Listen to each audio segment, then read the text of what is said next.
y'all, this Dominique back again from Naturally Doing Too Much, and I'm here to review Queens, Season 1, Episode 3, Who You Calling a Bitch? UNITY, who you calling a bitch? Okay, let's get into it. Okay, so it picks back up at San Diego, in San Diego. Well, about San Diego. Girls read about their disaster, which they basically show what happened at San Diego in this episode because it ended the last one with them getting ready to perform. So the girls reading about the disaster of a performance they had in the newspaper. And then as they're reading, they're showing the clips back of what happened. So Valeria falls in a hole on top of Explicit. I don't know what they're doing. I don't know if one was supposed to pop up and one was supposed to pop down. But needless to say, Valeria fell on Explicit. And Explicit hurt herself, I guess, whatever. But I'm thinking like, yeah, that's funny that Valeria be the one falling on you, though. Oh, okay. And then you got Jill, who was just looking stuck. She didn't know what to do, I guess, when they weren't performing.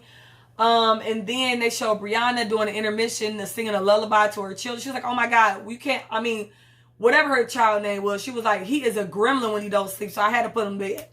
So everybody's like, damn, we fucked up. How we gonna come back from this? So everybody at Brianna's house, they talking. So one of them pops up and said, we need new music. I think it was Valeria. I think she said, we need new music. Period. And then so everybody goes into the studio. So all in the studio, Brianna, Jill, everybody go in the studio listening to new tracks and Explicit like, yeah, that shit sound good. And they like, yeah, we not really feeling it, Brianna and Jill. She was like, no. So they played another one. And I was like, well, yeah, we not really feeling that either. She was like, what is the problem?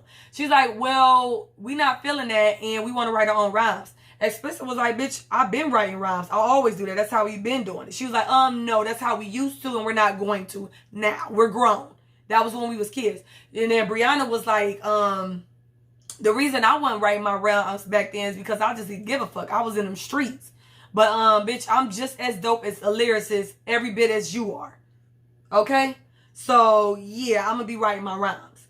So then basically, like I said, Naomi was flexing her penmanship, but Brianna was like, no, bitch, we grown. We got something to say. We didn't involve. Bitch, I'm writing my own shit. So Brianna said, we not bitches anymore. Jill said the same thing. Like, yeah, we not bitches. We involved. Like, come on now. Let's do something different. So then they basically want to battle. So Brianna and Explicit, well, whatever. Professor Sex, Explicit, a.k.a. Brianna and Naomi, they battle for it. So if Brianna wins, they get to write their own music. I mean, their own verses. If Brianna doesn't win, then Explicit will go ahead and write everybody's verse. So I said, okay, this should be good. So then they go to the studio. Now, I ain't get the raps down, honey, but I'm going to just say Eve first verse was okay. It was good, but I see how they was doing. I was like, I bet you they going to set it up. She a rapper. She got to win. Even though Brandy was killing it. I'm sorry. Brandy was really killing it. Her voice sounds credible. Her flow is good. She got that grittiness. And she looked like a fucking rapper. She sound like a rapper. She playing that shit to the T. But, I mean, she been in music. She been in show business. So, television and movies, so you would think she would already have them parts. And it's so funny because I remember several years ago she tried to come out as a rapper or have like a couple singles come out. No, everybody took her as a joke.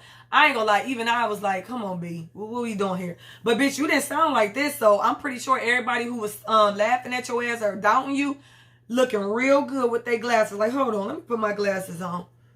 Is that Brandy Norwood? Well, goddamn, bitch, sign her. Okay, sign her. She better do something, honey. Rap and, you should do a dual album. That'd be dope.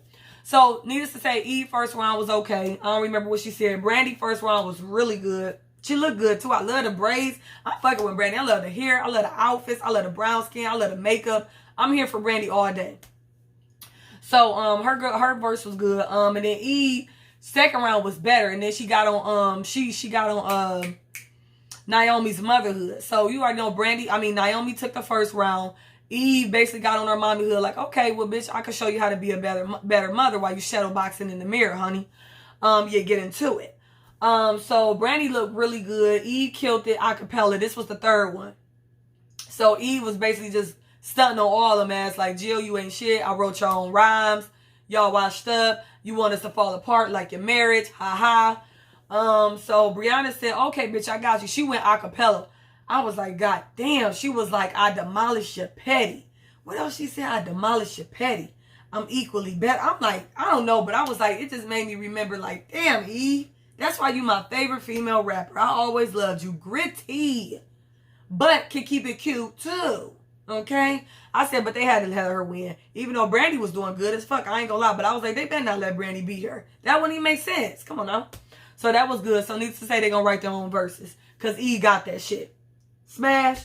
So Brianna goes to see a divorce lawyer. Oh, needless to say, Naomi walked out Saudi at the end. Like, bitch, y'all battled. She won. Take it on the chin. Now you Saudi? Girl, good day. So Brianna goes sees the divorce lawyer. Basically, the divorce lawyer said, when you go to divorce your husband, it's war. Okay, it ain't nothing nice and nothing pretty. So you better be sure this is what you want and that you can't reconcile your marriage at all. So that had Brianna in her head. So she's like, okay, let me think about that. So then it goes to the daughter's school. So they get a call down, Brianna and Jeff. Brianna like, Jeff, what you doing here? He was like, I got the same call you did. So the principal, I'm assuming, and the teacher said, you know, we're concerned about your daughter. She using profanity and she has this chain. Nasty bitch. Honey, Jeff got her together. Got the principal together. Brianna, I got this. Don't even worry about it. First of all, my wife is a multi-platinum recording artist. Okay, she's been around the block for a minute and she's coming back out doing her thing. Okay, she is a woman. She's about female empowerment. She took that name and made it hers. Okay, took the power and put it back in her hands. And you're not going to dismantle that. You're going to respect that. And we keep our family open-minded and to open perspectives and stuff. Needless to say, I got this. This my family. And it's not what you think it is, but we are on top of our shit. And needless to say, I'm going to check you and put you in your place because I know what you're thinking. You already know how them white folks are. So Jeff got her together. And then they went to go get some, I mean, I don't know. I think it was just to go have a drink or whatever because he wanted to spend some time with her. He had something to show her. So, what was it?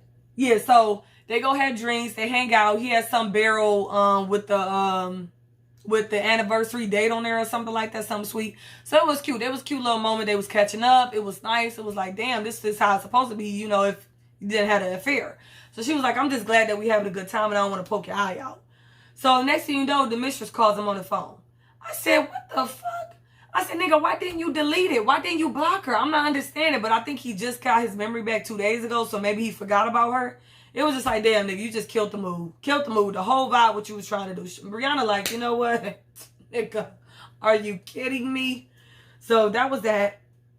So they get home, they argue. She basically break it down like, you cheated on me. I've been here. I sacrificed. I wanted to be a professor. I sat here and had all these kids for you. I backed you up. I gave up my career. That's not cool. That's sacrifice, nigga. You cheated on me. And I'm not cool with it at all. And that's why I went to the divorce lawyer. So he like, baby, what can I do? I'm so sorry. Just tell me, please. We have a family. Nigga, fuck you. You didn't think about that when you was fucking. I can't stand niggas who say that. We have a family. Think about the family. Nigga.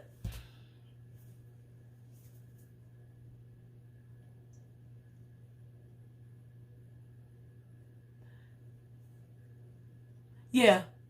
You're supposed to be the one thinking about the family when you're penetrating another female that isn't your wife. That'll probably be around the time, maybe leading up before that, you should think about it. It's not my job to think about it after the fact.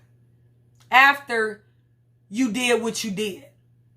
Boy, good night. I can't. I'm sorry. That be having me so heated when I hear that shit. But moving on. So Jill, she talks to a reporter / interviewer. She basically, about her coming out or whatnot. So we come to find out that the reporter is gay. Okay, and I thought she was lightweight, coming on a little too friendly when she invited her out. She was like, yeah, I think this is against protocol, but I'm going to invite you out. I said, okay, I see what you're doing. So she invited her out or whatever. And, real quick. Before they left out, she was like, dang, I think your fans and a lot of people are going to be disappointed to hear that you have a girlfriend. And she was like, well, yeah, you know. So that's when she invited her out or whatnot. So she gets to the bar. She's with the lady reporter. I mean, the lady who the reporter, tongue-tied. The reporter lady and her friends or whatever. So they basically giving Jill the 411, calling her baby gay and stuff or not. And they go out, have a good time, dance or whatever. So then, Jill goes back to her hotel. She working on her rap or whatnot. Tina calls her. She ignores it. So I'm like, oh, okay. But I guess you focus on your rap. Then the reporter texts her, the lady, and invite her out for a girls' night out tomorrow, the next day. So she basically responds to that. I said, all right, bitch, now. Come on now. What we doing here? Tina, a good woman. Come on now. So they show Jill getting to the restaurant. So she sees it's just her. She like, where everybody else at? So I guess she said, yeah, they didn't make it. I said, bitch, you lying. You wanted her to yourself. So then she basically said, well, I brought you here to make somebody else jealous. But, you know, you're brave and, you know, I like you. So she started touching on her leg. Girl, Jill nearly came right there. I said, damn, bitch, just from your knee? That's how you know you a baby gay. Girl, you been that and you just ain't explored it and you ready to bust open, okay? So she basically says, yeah, I got to go to the bathroom. So she said, okay, go ahead. I'll be right here. Girl, Jill made a line to her hotel. She was like, yeah, I'm out. So I was like, okay. Next thing you know, lady shows up at her hotel while she on the phone with Tina. So Tina like, yeah. So she like, yeah, baby, I miss you and whatnot. So she gets a knock at the door. Tina hears it. She like, who is that? Jill like, but she don't say nothing. So she sees her and keeps her on the phone.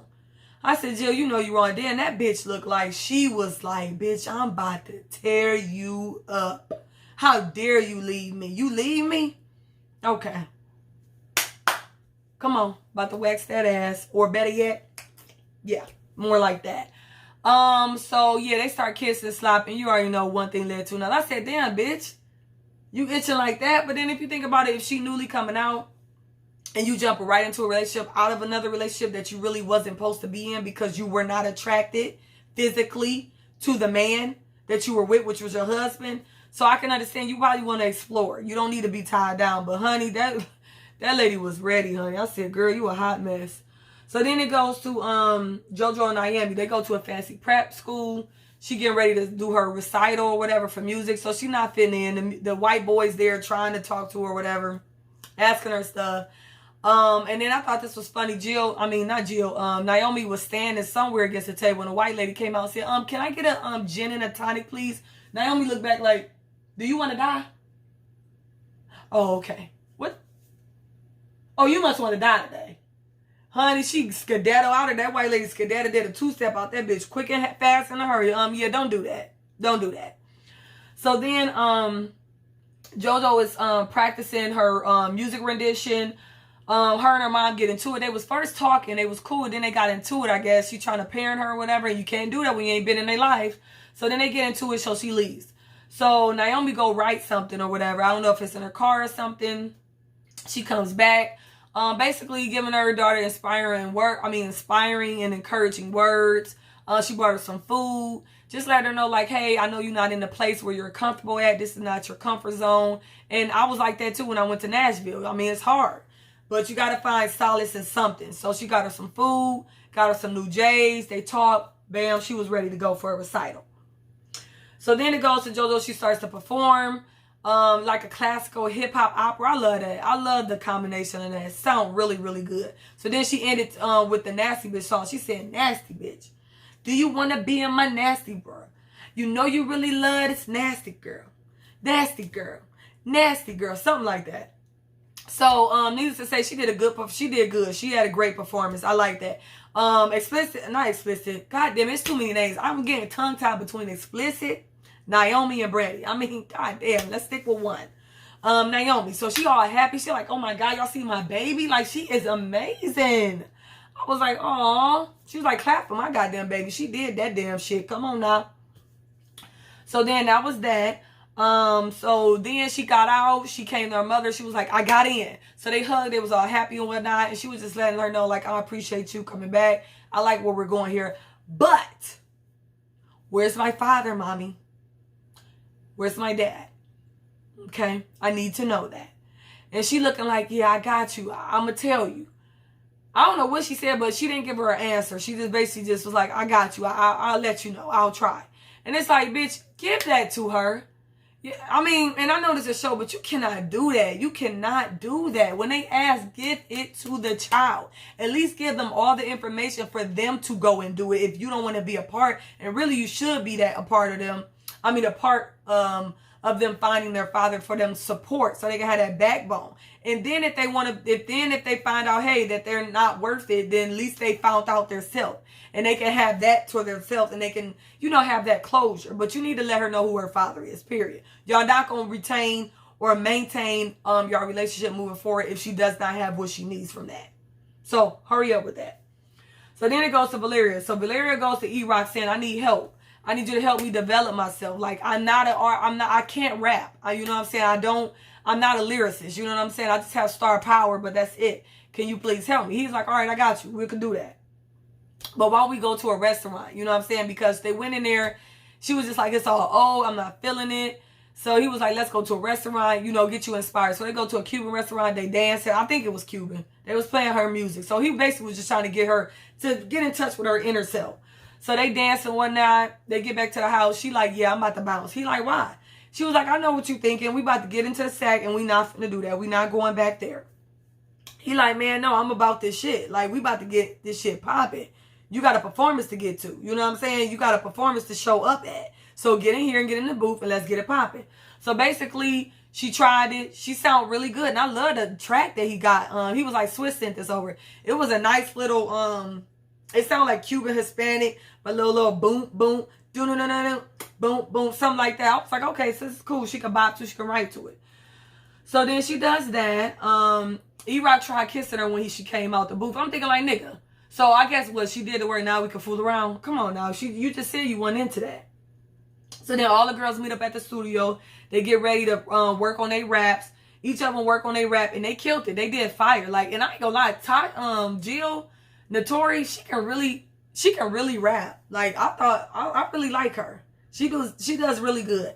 It's not like that extra bam shit ass that Brandy doing, but she do really good. That's why I'm like, I don't know why y'all got Butter Pecan, whoever this chick is, unless y'all did it on purpose to make her sound like that and to not be as good as the others. I don't know, but I wish y'all would have had somebody blended. And she don't really blend in. And she did that scandalous shit. I ain't forgot. So then it goes to what was it? So yeah, so they go here and do their raps or whatever. Like I said, Brandy killing it. Valeria is much better. All the girls do good in the studio. So then they changed their name to Queens. I said, good. Change your name to Queens. Because I was like, how many times they gonna quote nasty bitch? And I thought that was just so basic and so common and so low level. Y'all could have did something better that still was raunchy, but just not so elementary. You know what I'm saying? So they was like, we Queens now. I said, thank you. So Queens it is. So then E-Rock is at the house. He listening to old tracks. And then he finds a track that basically Naomi is basically saying, hey, my baby is yours. I'm playing house. I got a living being inside me. And he looking like, what? So he kept rewinding like, what the fuck? So obviously he got from that JoJo, the child that she has now, when she was pregnant back then, was his child. And obviously he would think that because they was fucking around. She wasn't fucking with nobody else. So Valeria hears that and walks in. As she walking in, she hears that. Something like, damn, bitch, you got that too? So she mad and upset. So you was fucking around with her. So I was like, oh, okay. So Valeria did not know about their secret relationship. She didn't even know. But maybe she had a feeling that she had googly eyes or that it was something there. Maybe like she wanted him, but she never, entertained it. So, because it's like, why would you say, well, you just mad that I got him? You know what I'm saying? She said that in the present. So I was like, oh, okay. So I'm like, nigga, calm down. So needless to say, too, she was wound up pregnant by him, too. And she got an abortion. She was like, I wasn't ready to be a mom. I said, oh, okay, so you just fucking the group members and getting them pregnant. Girl, good day. So E-Rock said, well, for the record, you would have made a great mom. And I think we need to try again or some shit. I don't know. I'm just like, what? I feel like him in a explicit relationship would be more meaningful and more real than Valeria because you came in a group and hustled. But whatever, that's besides the point, I guess. So then, what was it? So Brianna comes into the room. Oh, okay. So they goes to Brianna's house. So she come into the room. She basically spills her feelings to Jeff. I know you cheated. I'm hurt. I'm sad. But I invested too much into this. I forgive you. We got a family. I want to work it out. And I'm going to try to get past this. She turned around. He just laying there. Still. I ain't going to lie. When she first walked in, I'm like, why he just still like that? Oh, shit. So she like, Jeff, what the fuck? Why are you just standing there? So she gets on the bed, gets closer and like, Jeff? So she finds out that this nigga dead. So she, checks for his pulse. No pause. So she looking all sad and she lays on his chest. Now, a lot of people said this. Bonnie Blue said it. Shout out to Bonnie Blue, love her. And I even said it when I was watching. I'm like, okay. Number one, either Eve is not that good of an actor to pull that emotion out. Or number two, they made her act that way. They put that in there for her to act that way. And I feel like it was not authentic and genuine and not really real as it could be. You know what I'm saying? And then my thing is, she was acting as if she knew it was coming and she was already okay with it, which it cannot be because you just went to the fucking doctor to confirm it. You just said to him right there at the end of the bed that you were not leaving him. And you told the girls a couple days ago that you weren't leaving him and you wanted to work it out. So I don't understand why you wouldn't be busting out crying or tears falling out or like a more of a shocked face, like, you know, more of a face like I'm in shock, but I'm shaking. I just thought that was weird. And I took that maybe she just can't act that good. That's all. I just feel like Eve can act, but she can't act. Like, let's keep it 100. She can't act like Brandy. She can't act like Jill. I don't know about Valeria. And I'm talking about the real people. So I took it as, yeah, that could have been a little bit better. Because you were just saying you wasn't leaving him and you wanted to be with him. Now that he did, you okay with it. You just like, well, that's unfortunate. It's sad. It's just like, really? I don't know. That could have been better. But needless to say, that was that episode. I guess my favorite part was when they was rapping, going back and forth. And once they did all their raps, that was what's up. I like the music. So that was Queens, season 1, episode 3. And what one? Oh, that was Who You Calling a Bitch. UNITY. Who You Calling a Bitch? Okay, that. So that was that on Queens, and I'll be back for episode 4. Peace.